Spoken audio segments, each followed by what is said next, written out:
ಮಂಗಳೂರಿನ ಸ್ಯಾಂಡ್ಸ್ ಪಿಕ್ ವೆಂಗರೆಯಲ್ಲಿರುವ ವೀರಭಾರತಿ ವ್ಯಾಯಾಮ ಶಾಲೆ ನೂತನ ಗರ್ಭಗುಡಿ ಹಾಗೂ ಕಟ್ಟಡದ ಶಿಲಾನ್ಯಾಸ ಕಾರ್ಯಕ್ರಮವು ಶುಕ್ರವಾರ ಶುಭ ಮುಹೂರ್ತದಲ್ಲಿ ನೆರವೇರಿತು.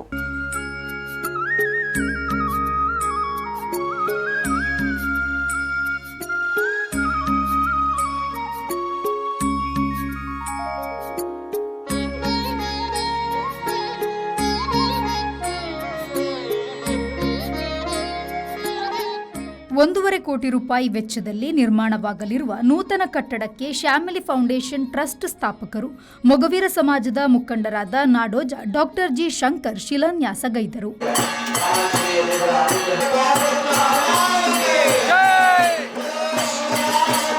ಧಾರ್ಮಿಕ ಕಾರ್ಯಕ್ರಮವನ್ನು ವೇದಮೂರ್ತಿ ಶಿವಪ್ರಸಾದ್ ತಂತ್ರಿಯವರು ನಡೆಸಿಕೊಟ್ಟರು. ಬಳಿಕ ನಡೆದ ಸಭಾ ಕಾರ್ಯಕ್ರಮದಲ್ಲಿ ಮಾತನಾಡಿದ ಅವರು, ಮೊಗವೀರ ಬಾಂಧವರು, ಗ್ರಾಮಸ್ಥರು ಹಾಗೂ ಶಾಸಕರು ದಾನಿಗಳ ಸಹಕಾರದಲ್ಲಿ ವ್ಯಾಯಾಮ ಶಾಲೆಯ ನೂತನ ಕಟ್ಟಡ ಯಶಸ್ವಿಯಾಗಿ ಪೂರ್ಣಗೊಳ್ಳಲಿದೆ. ಸರಕಾರದಿಂದಲೂ ಸಹಾಯಧನವನ್ನು ಒದಗಿಸುವ ಬಗ್ಗೆ ಪ್ರಯತ್ನ ನಡೆಸಲಾಗುವುದು ಎಂದು ಹೇಳಿದರು. ಮೊಗವೀರ ಸಮಾಜವನ್ನು ಒಬಿಸಿ ವರ್ಗಕ್ಕೆ ಸೇರಿಸುವ ಕುರಿತಂತೆ ನಮ್ಮ ಪ್ರಯತ್ನ ಮುಂದುವರೆದಿದೆ. ಜನಪ್ರತಿನಿಧಿಗಳು ಕೂಡ ಈ ಬಗ್ಗೆ ಹೆಚ್ಚಿನ ಸಹಕಾರ ನೀಡಬೇಕು ಎಂದು ಹೇಳಿದರು.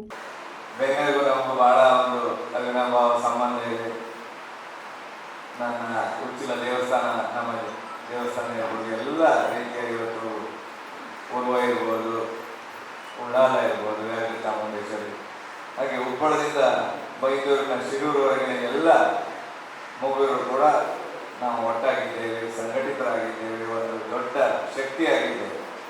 ಆ ನಿಟ್ಟಿನಲ್ಲಿ ಇವತ್ತು ಉಚ್ಚಿಲ ದಸರಾ ಕೂಡ ಒಂದು ಒಳ್ಳೆಯ ರೀತಿಯಲ್ಲಿ ಒಂದು ವಿದೇಶಗಳಲ್ಲಿ ಕೂಡ ಒಂದು ಹೆಸರನ್ನು ಪಡೆದು ಖಂಡಿತ ಅದಕ್ಕೆ ವೆಂಗರೆಯವರು ಕೂಡ ಕಾರಣ ವಿಷಯ. ಹಾಗೆ ನಮ್ಮ ಉರ್ವದಲ್ಲಿ, ಹಾಗೆ ಬಗ್ವಾಡಿಯಲ್ಲಿ ಇವತ್ತು ಎಲ್ಲ ದೇವಸ್ಥಾನಗಳು ಜೀರ್ಣೋದ್ಧಾರಗೊಂಡಿದ್ದರಿಂದ ನಮ್ಮ ಮಗುವರು ಒಂದು ಶಕ್ತಿಯುತವಾಗಿ ನಾವು ಬೆಳೆದಿದ್ದೇವೆ. ಎಲ್ಲರೂ ಸಣ್ಣದಲ್ಲಿರ್ಬೋದು, ದೊಡ್ಡ ಮಟ್ಟದಲ್ಲಿರ್ಬೋದು, ಎಲ್ಲರೂ ಒಳ್ಳೆ ರೀತಿಯಲ್ಲಿ ಆಗಿದ್ದೇವೆ. ದೈವದೇವರ ಆಶೀರ್ವಾದ ನಮ್ಮ ಮೇಲಿದೆ. ಶಾಸಕರಾದ ವೇದವ್ಯಾಸ್ ಕಾಮತ್ರವರು ಮಾತನಾಡಿ, ಮೊಗವೀರ ಸಮಾಜದ ಪ್ರಾಮಾಣಿಕತೆ, ದೈವದೇವರ ಮೇಲಿನ ಭಕ್ತಿ ಹಾಗೂ ಪರಿಶ್ರಮದ ಚೇತನವನ್ನು ಹೊಂದಿರುವ ಸಮುದಾಯವಾಗಿದೆ. ನಾಡೋಜ ಡಾಕ್ಟರ್ ಜಿ ಶಂಕರ್ ಅವರ ನೇತೃತ್ವದಲ್ಲಿ ಮೊಗವೀರ ಮುಖಂಡರ ಸಹಕಾರದಲ್ಲಿ ಜೀವನೋದ್ಧಾರಕ್ಕೆ ಇಳಿಯಲಾಗಿದೆ. ನನ್ನಿಂದಾದ ಎಲ್ಲ ಸಹಕಾರಗಳನ್ನು ನೀಡುತ್ತೇನೆ ಎಂದು ಭರವಸೆಯನ್ನ ನೀಡಿದರು. ಇವತ್ತು ಜಿ ಶಂಕರ್ ಅವರ ನೇತೃತ್ವದಲ್ಲಿ ನಡೆದಂಥ ಯಾವುದೇ ಕಾರ್ಯಕ್ರಮಗಳು, ಅವರ ಮುಂದಾಳತ್ವದಲ್ಲಿ ನಡೆದಂಥ ಯಾವುದೇ ಕೆಲಸ ಕಾರ್ಯಗಳು ಅಭೂತಪೂರ್ವವಾಗಿ ಯಶಸ್ಸನ್ನು ಕಂಡಿದೆ, ಸಾಧನೆಯನ್ನು ಮಾಡಿದೆ ಅಂತ ನಾವು ಹೇಳ್ಬೋದು. ಇವತ್ತು ಕರಾವಳಿ ಕರ್ನಾಟಕದ ತುಳುನಾಡಿನ ಈ ಭಾಗದಲ್ಲಿ ಇಡೀ ಪ್ರಪಂಚದಲ್ಲಿ ಎಲ್ಲೂ ಕಾಣದಂಥ ಒಂದು ವಿಶೇಷವಾದಂಥ ದೇವಸ್ಥಾನವನ್ನ ಇಡೀ ಭಾರತಕ್ಕೆ ಕೊಡುಗೆ ಕೊಟ್ಟಂಥ ಸಮಾಜ ಯಾವುದು ಅಂತ ಕೇಳಿದ್ರೆ ಅದು ಮೊಗವೀರ ಸಮಾಜ. ಅದರ ನೇತೃತ್ವ ವಹಿಸಿಕೊಂಡವರು ಜಿ ಶಂಕರ್ ಅವರು. ಇವತ್ತು ಬೇರೆ ಬೇರೆ ಕಡೆಗಳಲ್ಲಿ ನಾವು ಇಡೀ ಭಾರತದ ಬೇರೆ ಬೇರೆ ಭಾಗದಲ್ಲಿ ಉಚ್ಚಿಲ ಮಹಾಲಕ್ಷ್ಮಿ ದೇವಸ್ಥಾನದ ಉಲ್ಲೇಖವನ್ನು ಮಾಡ್ತಾರೆ.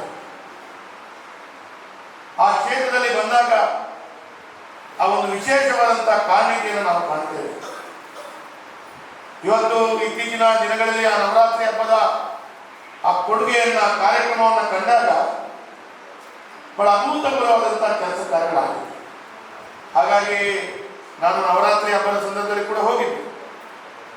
ಹೋದಾಗ 5-10 ಜನರಿಗೆ ಸೀರೆಯನ್ನು ಕೊಡುವಂತಹ ಕೆಲಸ ಕಾರ್ಯಗಳಾಗ್ತಾ ಇತ್ತು.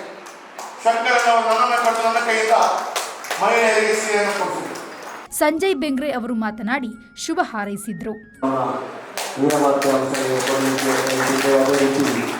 500 ವರ್ಷಗಳ ಹಿಂದೆ ಅಯೋಧ್ಯೆಯಲ್ಲಿ ಶ್ರೀರಾಮ ಮಂದಿರ ಆಗಲಿಕ್ಕೆ ಬುನಾದಿಯಾಗುವ ದಿನ ನಾಳೆ ಡಿಸೆಂಬರ್ 6 ಎಲ್ಲರಿಗೂ ಗೊತ್ತಿರುವ ಹಾಗೆ. ಅದೇ ರೀತಿ ಡಿಸೆಂಬರ್ 5 100 ವರ್ಷಗಳ ನಂತರ ಶ್ರೀರಾಮಾಂಜನೇಯ ಈ ಬೆಂಗಳೂರಲ್ಲಿ ಸ್ಥಾಪನೆ ಆಗುವ ದಿನ ಬಂದಿದೆ. ನಮ್ಮೆಲ್ಲರಿಗೂ ಸೌಭಾಗ್ಯ. ನಾವು ಈ ಕಾರ್ಯಕ್ರಮದಲ್ಲಿ ಭಾಗವಹಿಸಿದ್ದು ನಮ್ಮ ಭಾಗ್ಯ ಅಂತ ಅನಿಸುತ್ತಾ ಎಲ್ಲರಿಗೂ ಶುಭವನ್ನು ತಿಳಿಸುತ್ತಾ ನನ್ನ ಚಿಕ್ಕ ಮಾತನ್ನು ಕೊನೆಗೊಳಿಸುತ್ತೇನೆ. ಜೈ ಹಿಂದ್, ಜೈ ಹಿಂದ್. ಕಾರ್ಯಕ್ರಮದಲ್ಲಿ ನೂತನ ವ್ಯಾಯಾಮ ಶಾಲೆಯ ಕಟ್ಟಡದ ನೀಲಿ ನಕಾಶೆಯನ್ನ ಅನಾವರಣಗೊಳಿಸಲಾಯಿತು.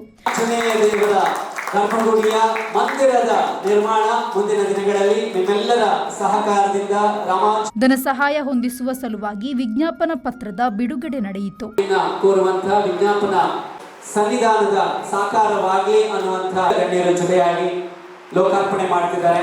ಅತಿ ಶೀಘ್ರದಲ್ಲೇ ಜೀರ್ಣೋದ್ಧಾರ ಸಮಿತಿಯ ಮುಂಬೈ ಮಂಡಳಿಯ ಅಧ್ಯಕ್ಷರಾದ ಅಜಿತ್ ಜಿ ಸುವರ್ಣ ಅವರು ಅಧ್ಯಕ್ಷತೆಯನ್ನ ವಹಿಸಿದ್ದರು.